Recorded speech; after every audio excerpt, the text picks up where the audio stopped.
Have you ever wondered how to be happier? Do you struggle to find joy in life, despite knowing you should be grateful for what you have?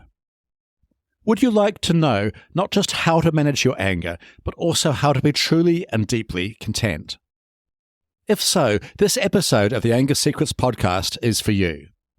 In this episode, I'll discuss one of the most powerful anger management models and show how this model can help you not only control your anger, but also cultivate more joy and happiness in your life. Let's begin. Hello and welcome to episode 30 of the Anger Secrets podcast. I'm Alistair Hughes, and over the last 30 years, I've taught over 10,000 men and women how to control their anger, master their emotions, and create calmer, happier, and more respectful relationships. In this podcast, I share practical strategies and real-life stories to help you control your anger, master your emotions, and create calmer, happier relationships. For free support on your anger management journey, including free training and the opportunity to book a free 20-minute anger assessment call with me, visit my website, angersecrets.com. I look forward to helping you control your anger once and for all. Now, let's jump into episode 30, How to Be Happier. To begin this episode, let me remind you of one of the most powerful anger management models. This model is called the ETFA model, and it states that it is not the events in your life that happen to you that create your anger. It is the thoughts you have about these events that create your anger. I have discussed the ETFA model in previous episodes, and it is one of the most powerful anger management models there is. The ETFA model also implies that if you change your thoughts about events, you can change your feelings about these events, meaning that you may not get angry in situations that would have previously made you furious. To give an example of the ETFA model, imagine you are driving your car and suddenly another driver cuts in front of you. In response to this event, many people think thoughts such as, "What an idiot, how dare they do that to me?" Or, "I can't believe they just did that, what a jerk." These thoughts then lead to feelings of anger, which can easily lead to actions such as shouting or swearing at the other driver, making rude gestures, or even chasing the car.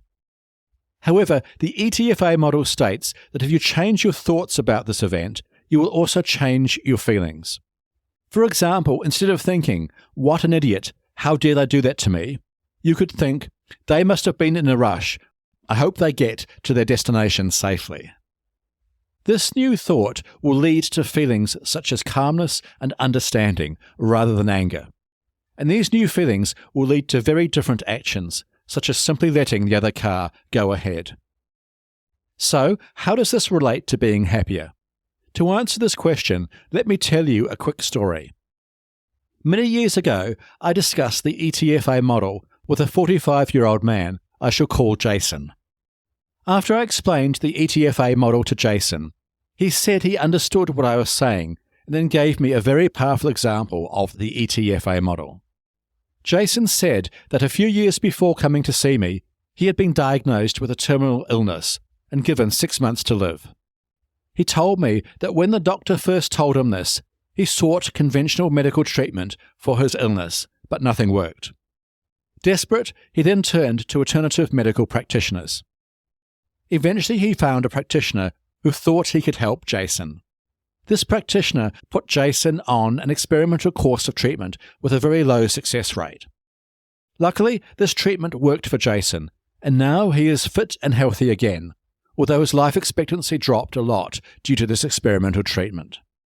Understandably, this whole process was traumatic for Jason. However, he told me that this event had taught him a very powerful lesson about life. Due to this experience, he now realized that life was short and could be taken away at any moment. Jason also said that he now never took anything for granted and was far more grateful for the small pleasures in life, such as waking up in the morning with his wife, or even waking up at all. He also said that he valued things such as watching the sunset or walking along a beach far more than he had ever before. And because his thinking about all aspects of life had changed, he said he was much happier now than he had been before his diagnosis. Jason's story shows the power of changing your thoughts to feel happier in life. By changing your thoughts about events, you can change your feelings about these events, leading to greater happiness in your day-to-day life. When I tell this story to clients I work with, the most common question I get is, "This all sounds good, Alistair, but how do I change my thoughts about events to become happier?" Luckily, there has been much psychological research on this question, and in my understanding, the two most powerful ways to change your thoughts to become happier are two. Number 1, be more grateful, or number 2, be more generous. Let's look at both of these habits in more detail. Number 1, be more grateful. Happiness research suggests that being grateful is one of the most powerful ways to increase your happiness levels. Being grateful means taking time to appreciate the good things in your life, the things that you have rather than the things that you don't have. Some simple ways to increase your gratitude levels include keeping a daily journal and writing down 3 new things you are grateful for every day. Setting aside time each day to think about the positive things in your life. Sharing with your partner what you are grateful for in your relationship. Or making a conscious effort to notice and appreciate the small things in life. Number 2, be more generous. The second way to increase happiness levels is to become more generous. Studies have shown that even small acts of generosity can powerfully increase your happiness levels.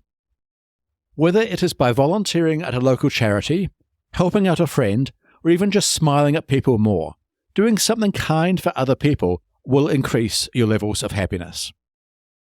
These two habits of being more grateful or being more generous will have a powerful effect on your happiness levels. Practicing them regularly can be the key to unlocking a more positive, happier, and less angry life. Remember too that whether it is related to anger or happiness, your thinking is the most powerful thing in how you experience all aspects of life. Change your thinking and you will change your life. Okay, that's all for today's episode on how to be happier. Be sure to tune into the next episode to learn how to take a time out effectively. If you found this episode helpful, please follow this podcast and head over to your favorite podcast app and leave a rating and review. This will help other people struggling with anger find and benefit from this show.